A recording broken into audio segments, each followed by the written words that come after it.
Hi, my name's Zoisa and welcome. Today we've got an interview and I'm here with Tanya. I've known Tanya for a number of years and she is an expert in mental health and well-being, as well as a business NLP practitioner.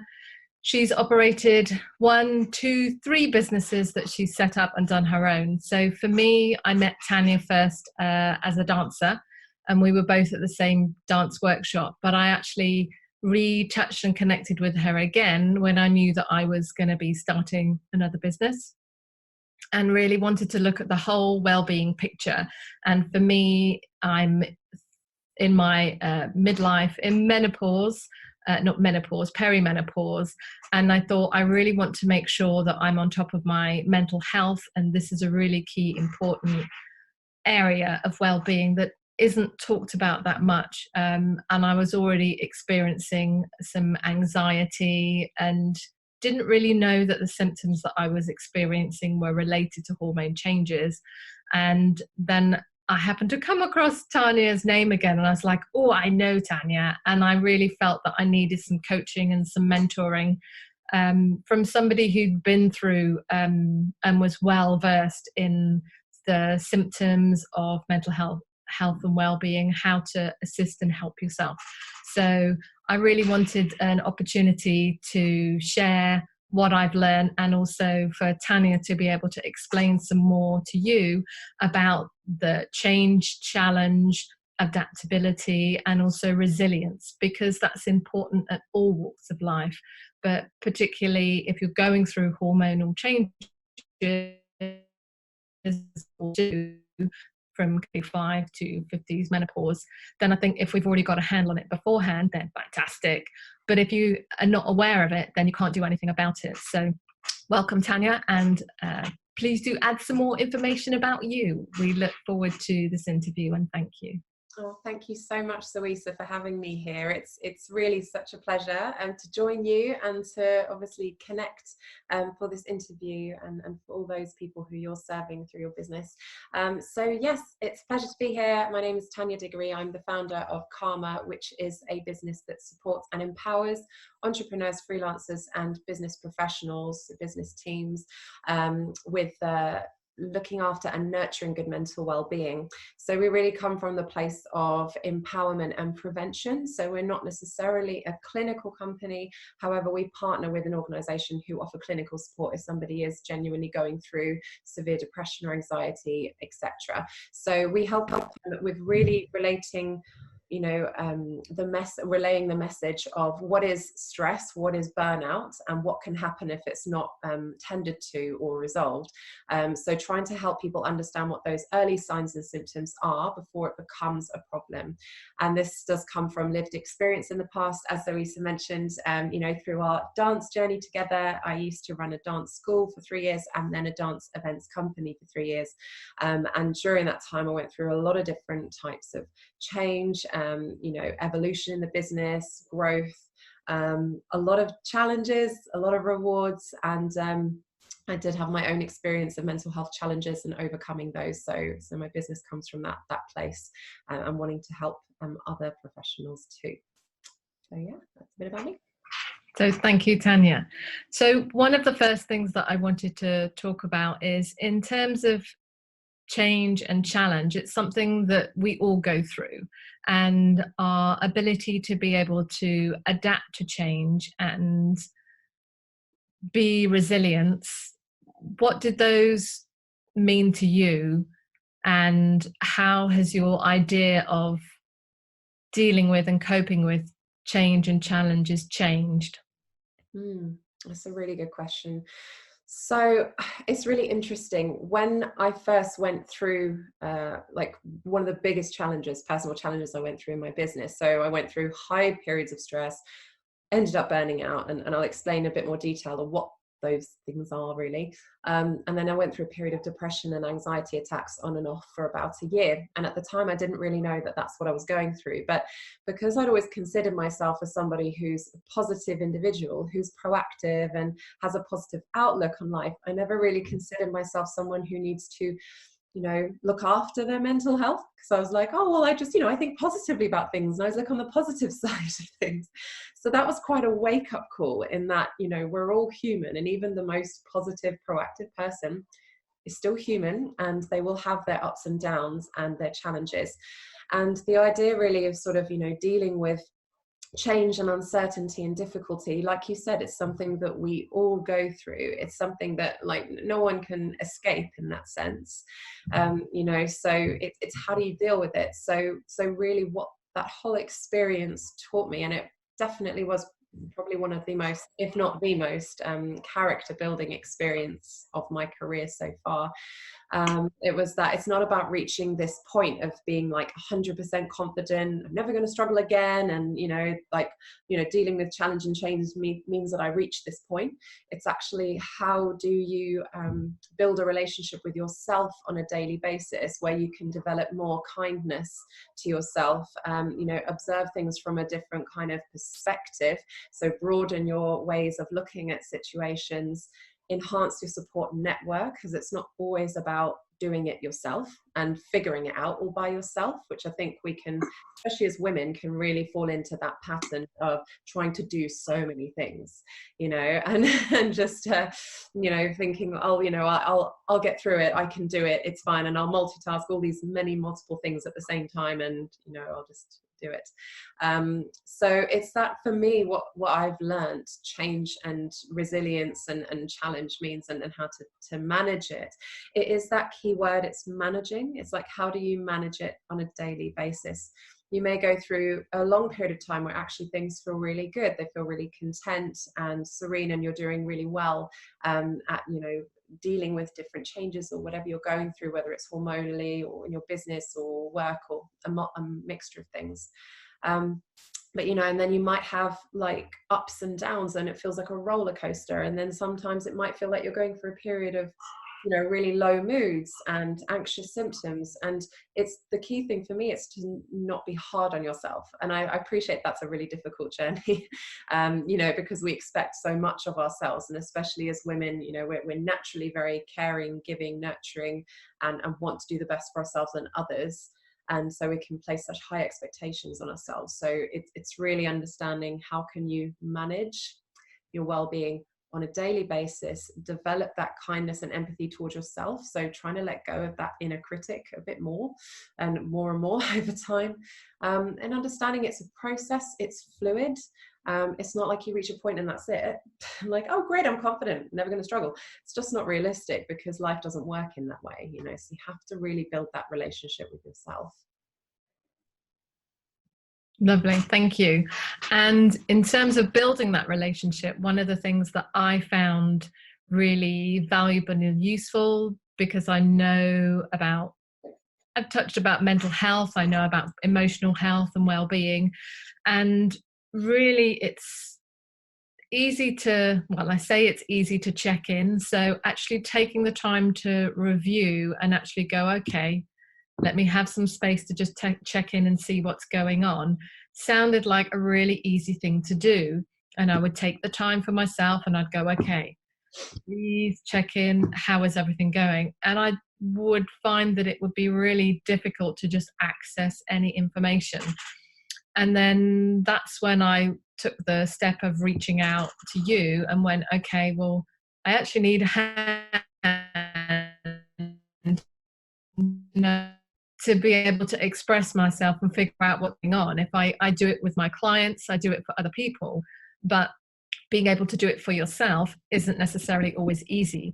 And so having somebody else to be accountable to, or just to help you find what you already know, I feel is key. And so what I would like to know, and my next question from you is, how important is that just self-referencing and reviewing, where am I now, whether it's on a daily basis or weekly basis?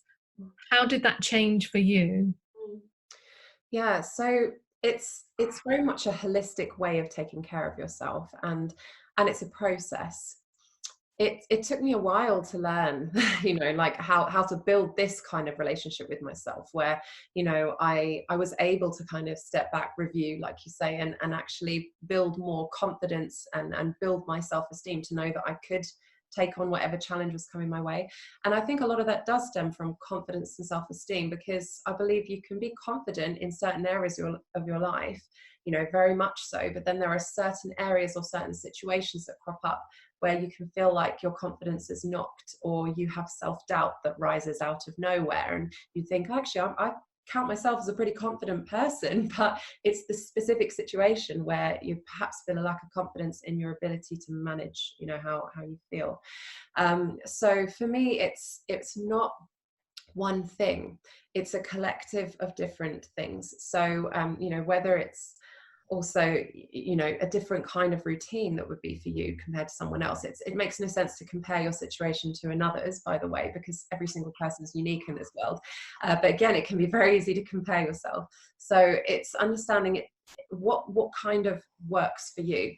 If you're just doing it for yourself, and you don't reach out for support, that can be challenging, because like you said, actually having someone accountable, to speak to bounce ideas off, there's so much scientific evidence to prove that whether we're writing things down, speaking to someone, saying something out loud, i.e. taking action in some way, helps to really crystallize our thoughts and makes them real. Because our mind can wander and is incredibly active. So every day our mind's thinking, thousands of thoughts a day.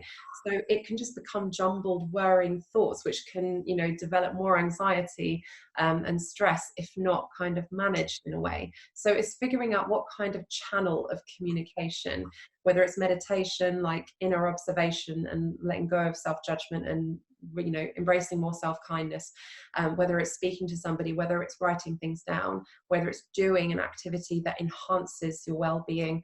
There's so many factors that you can consider, but it's being consistent. That's the most important thing. So understanding that, if you're struggling to figure out for yourself, like you said, so we say it sounds easy, say, okay, just sit down and reflect. But then you could have all these thoughts going on in your mind, and you're like, I can't have a quiet mind, like I don't have the space to actually sort it out. So then what else can you do? Lessen the pressure for you to figure it out in that moment, and think, who can I speak to? Or how, give me a piece of paper and I'll just write it down, or, watch something inspirational from somebody you admire, or, listen to a podcast, or, an audio reference that helps you think about things in a different way. But it is all of these things combined. For me, recovering from depression and anxiety attacks, it was consistent, like reading materials of information that helped, nurture well-being. I was very selective about what information I was choosing to digest, because we're in a world of information overload. So it can be incredibly overwhelming just going on Google, being like, oh my gosh, there's all these things that I can read. But trying to be really specific, or getting recommendations for people about certain books or certain talks to listen to. So it was that. Then there was, the mindfulness practice, like daily practice, meditation, self-reflection, getting more comfortable, each day with just being, rather than feeling like I had to be doing all the time, because we're not made like that. We're not made like machines. We do need time to reflect and recharge and reassess how things are going.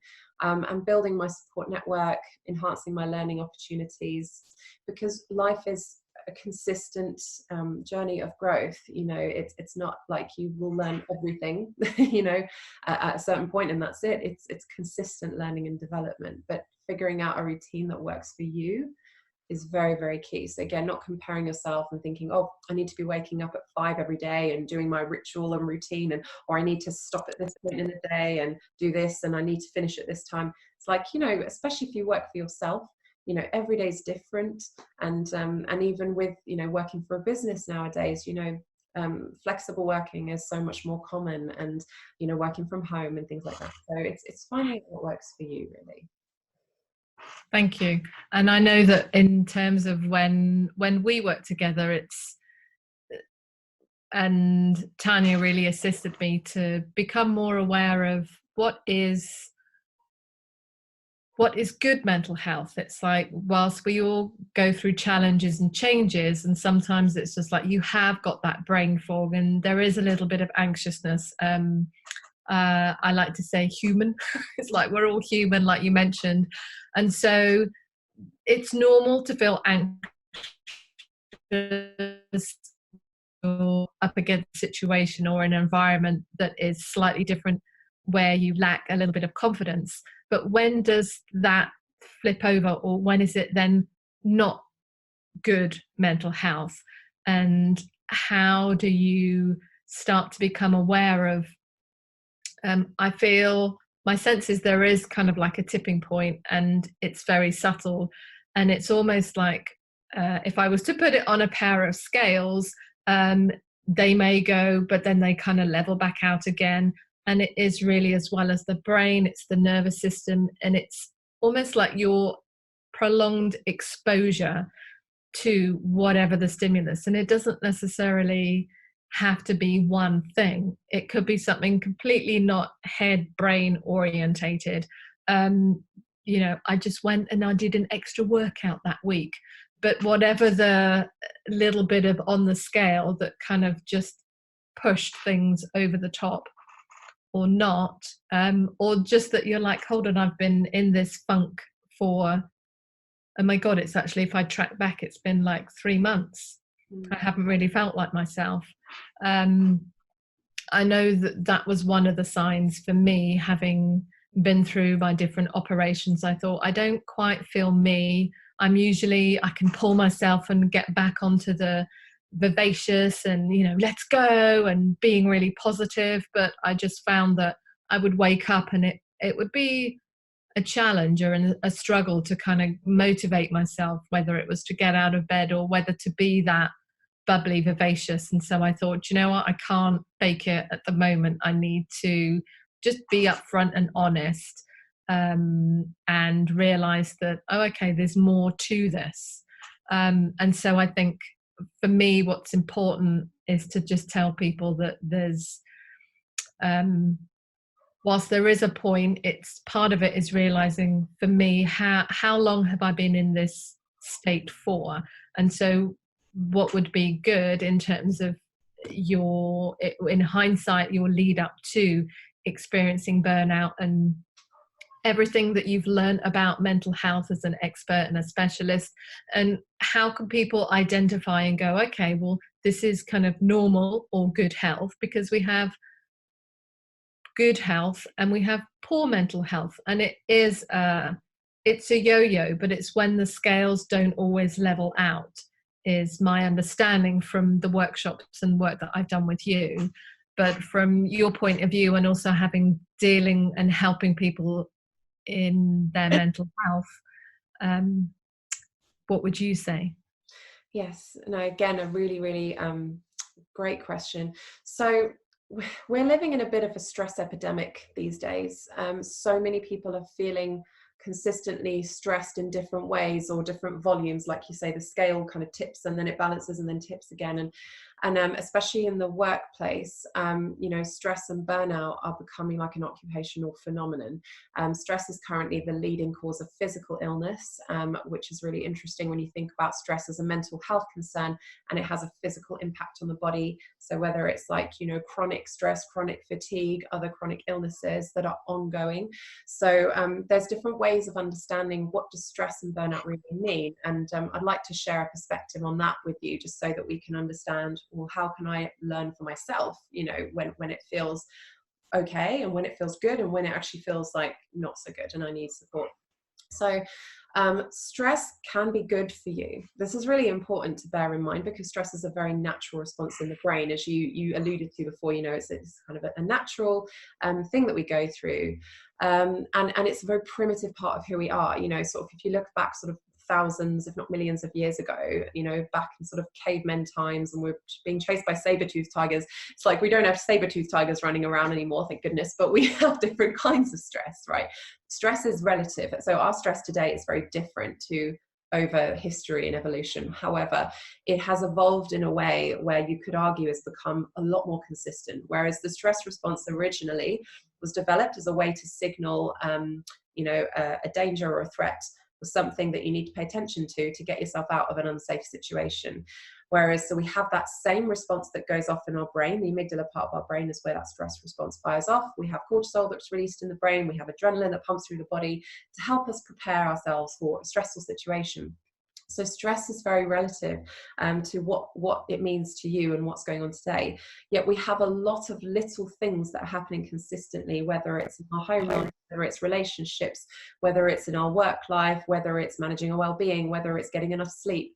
You know, as you teach, Zoisa, about, you know, holistic way of taking care of yourself as well. There's a lot of things going on, and we feel busier than we've ever been, you know, nowadays, a lot of the time. And we're in a digital world where we're switched on 24/7. Like, we have to choose when to detach ourselves from being online and being contactable. So we have all these different reactive things that are happening around us nowadays in a different way, you know, than it was before.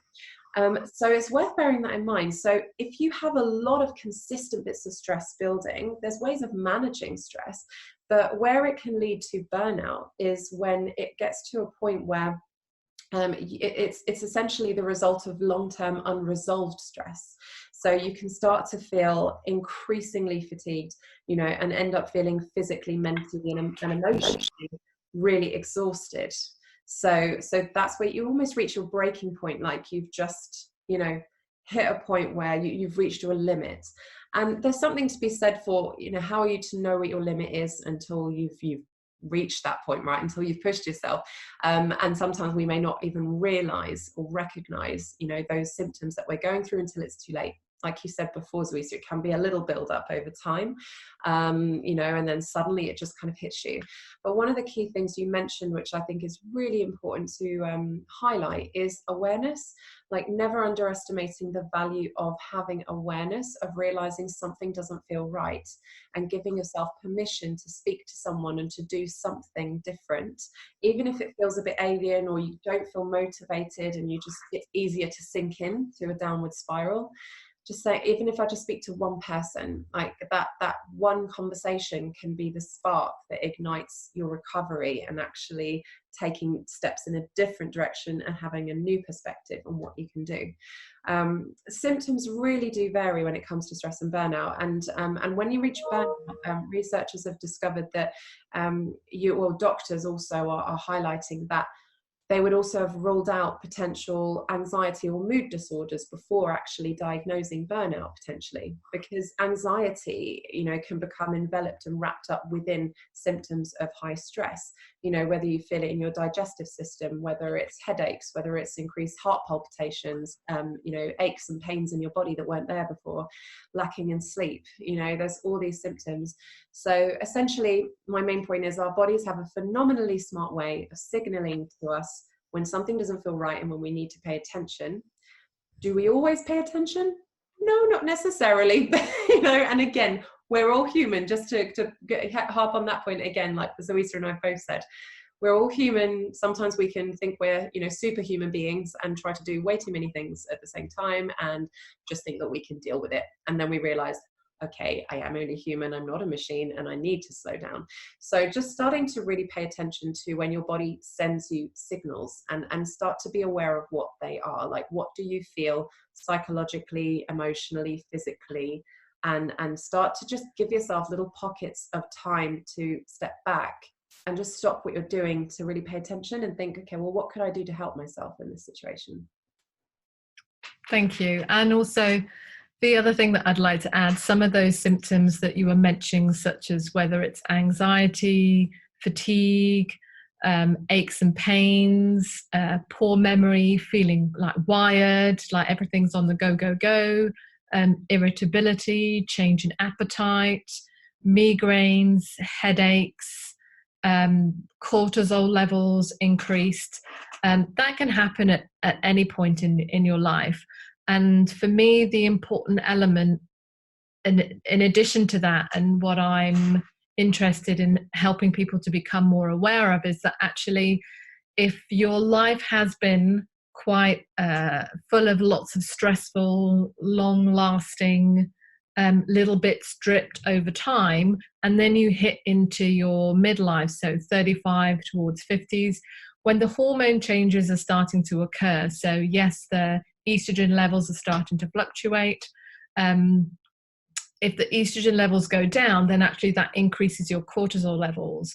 And so then your body's ability to be able to cope with that stress and just rebalance your body's job and the brain and how everything works well together. It's a system designed to kind of rebalance you and bring it back to homeostasis. But if the nervous system is already on load and it thinks that, well, normal and level is here, and I've kind of crept up and I'm here, and then you have a hormone shift, then that ability to come down, or that difference, just the gap gets bigger. And so for me, it's important to let people know that, because a lot of these symptoms, it's like, well, left unaddressed, or just know that if you were able to cope with it before, and then now all of a sudden you're kind of in your early 40s. So for me, I was early 40s and I'd been through a C-section to remove a fibroid, and then I went in like within less than a year for a cancerous mole to be removed. And it's just like, that's a lot of trauma to deal with for the body, and then the different drugs, and then the dealing with the emotional stress. It's like a lot of hit in one go. Ingredient may be different from each and every one of us, but actually if we know and are informed that oh, okay, so I'm going to start to have these hormonal changes at this period in my life. So if I haven't even thought about my mental health and well-being, or what am I doing to put myself in nature and just to calm that stress response, as you've said so eloquently, that it is useful to have a stress. That's what motivates us, that's what excites us. It's just like having that passion and that drive. It's like you need that response to be able to do things, but then we need to be able to allow ourselves to kind of calm that response and just know, okay, what is my mental health doing, and how can I build in habits that will help create and help me check, okay, this is here. Is this me that I need to look at changing, or do I need to change my environment?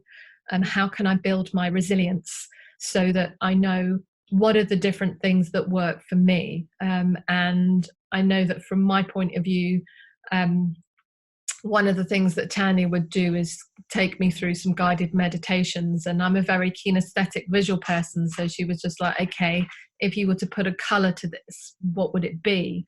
And so actually just having somebody who's been through it, I think, is a huge gift, because very often you think, I'm going insane, nobody else knows what I'm on about. But yeah, having a like-minded person who is on a similar journey, who is female, to be able to say and hold up a mirror and go, yes, I know exactly where you're coming from. You don't sound crazy. Let me help and work with you. And these are some of the tools that I found was hugely helpful. And learning to notice, I think that was a key word. And then there are a number of different key phrases in terms of our self-chat and self-talk, which I know you focus in on. And so having shared that little bit for myself, I guess in terms of the ways and the different ways to break the habit cycle and the way to just replace or add in, how and what were some of the things that you found helpful for you to help build more resilience? Yeah, so absolutely, just that point again about, sort of understanding stress. I think that was a really big turning point for me, because it's easy to look at stress, like I say, as a really negative, but it's all relative, and it depends on the volume of it. It can be a useful signal. It can have a positive value in terms of if you've got something stressful going on, but then you overcome a challenge, you can feel quite proud of yourself afterwards. So it's sometimes there's lots of different ways that stress is talked about, but one of the ways is it being acute stress, like a burst of stress. It can actually help boost performance and productivity if used in a way that works for you, and it's short term, essentially. So sort of the body's not really designed to manage high levels of one kind of hormone or another, whether it's the cortisol release of primary stress hormone, or whether it's oxytocin or serotonin, or, you know, that happiness hormone in the brain. If you were excitable and like this all the time and talking like this and being really, really energetic, you'd feel very exhausted probably after, like, you know, 10 minutes, 15 minutes or whatever, you know, and over a period of time. So your body actually needs a balance of everything. So rather kind of stepping back and not getting too caught up in the labels of good, bad, this or that, it's like, it just is. So when you talk about the presence and the practice of meditation, that was transformational for me. And it's observing just simply what is going on and accepting, this is how I feel now. I might feel different now than I did yesterday, and tomorrow I might feel different than I do today. Like, all I have is now, is the here and now. So how can I be really present with that? A big part of this transformational journey for me was understanding more around neuroscience. So, you know, getting training in NLP, particularly in relation to business and helping professionals, but just understanding more about the brain and how it works and how it functions in our bodies, and what the mind is and what it means, was really useful. So, you know, there are so many scientific benefits and so much evidence to highlight the practice of mindfulness, the practice of meditation, of being quiet, of being present, how much it really benefits your well-being, not just short-term, but long-term as well. Our brain is always adapting. There's a term called neuroplasticity, which essentially evidences how our brain adapts to different experiences that we go through. So our brain, the way that it's wired, and the different neural pathways in the brain, the different neurotransmitting messages that are sent from the brain to different parts of the body, there's constantly change happening and adaptability happening. So we can naturally find that we resist change, or we resist things happening sometimes, but it is happening, and it's about building our relationship with that. And understanding that through simple breathing exercises and trying to shift some of the neural pathways and patterns in your brain, it takes time, but understanding that it actually helps your mental and physical health. There's a mind-body connection going on there. So, for example, with the breathing, not only does that, you know, taking conscious deep breathing rhythms, not just breathing, you know, we all breathe all the time, breath is life, but, you know, taking slow conscious breathing rhythms in and out and making it regular helps to expand your lung capacity, improve your respiratory system. It improves your increase of oxygen supply to the brain, so it helps you to sharpen your focus in the moment. But really importantly, it helps to go deeper into the diaphragm, so your body's getting a real, you know, important amount of oxygen that it needs to function effectively. And then it helps to calm down your nervous system, you know, because our parasympathetic nervous system can just suddenly be on hyperdrive when we're going through so much and feeling stressed. So actually just deep breathing helps to calm it all down and slow things down, as you referenced before, Zoisa. And when it comes to the inner chatterbox and that self-talk, it takes a while, but the thing is, we have certain neural pathways in the brain that we exercise more. And so essentially, when you try to change the way that you think about something, there may be a natural resistance there, but it comes down to your intention. Like, how much do you want to change it, you know, and you know, how important is it to you, and how much do you practice it? So, for example, shifting patterns like, I can't do this, you know, or you know, this I'm not good enough, or I'm failing at this, or, you know, really debilitating language. Starting to step back from that and just stopping and shifting it to, I notice, you know, so okay, I notice that I'm saying this, or that I'm feeling this way. It doesn't define me as a human being. It doesn't mean I am failing or I am not good enough. This is simply an inner talk, and it's probably linked to a lack of confidence or self-esteem in the situation that I'm in. So by simply getting into the practice of observing and noticing helps to release slowly that self-judgment or that inner critic, and you start to observe things from like a bird's eye view, you know, at the situation, rather than being sucked into it. So it really does take practice, but, you know, how else can I look at this differently? Who else can help me? You know, is this helpful? Is it a helpful thought that I'm going through right now? You know, I notice this is what I'm feeling, and that's valid, because everything we feel is valid. It's a signal, you know, to us to pay attention to something, you know, but I'm going to notice, and I'm just going to be with this. And then I'm going to just let it go. It's like a coming and going, and understanding that our feelings can change from day to day. Thank you. And the other thing that I wish to add to that is in terms of the brain is fantastic at rewiring and creating new neural pathways. And one of the sayings that we have in MELT and when it comes to movement is that, the neurons that fire together wire together. So it is that synaptic response of, repetition does help, but the body doesn't know, oh, this is a good one, I'm feeling like shit, and I notice it's just like it's repetition. So it does take a while to practice and kind of see those different things. And I noticed, and I'm aware that for me, actually, movement plays a huge part of that. Often we'd be sitting down and Tanya would go, no, because I always said, get yourself up out of that chair and we'll walk around. So we'll do a movement meditation, because we found that actually when we move Zoisa and get her body going, then movement has a key to play in that. We're not just one thing, everything is interconnected, and the soft tissue and the connective tissue system is kind of crosses all borders, and there is a link to the digestion. And I was really excited when I was looking on your website again, and the different articles that I get to see, that actually there was something going, okay, movement is really beneficial for mental health, and you went on to describe a whole article, and I'm just going to ask you to your thoughts and what you found out with regards to that before we round it off. And I will and I have asked Tanya to make that available, so that that's something that you can all have a look at some more of. And just finally finishing, once you've given that little bit of information about, if people want to find out more and do some more, how can they do that and get in contact with you? Absolutely. Thank you, Zoisa. So yes, the movement, sort of the physical health, mental health aspect is incredibly interconnected, and something we do talk about a lot at Karma, and that we introduce within our workshops and our one-to-ones, because state change is so important to be aware of.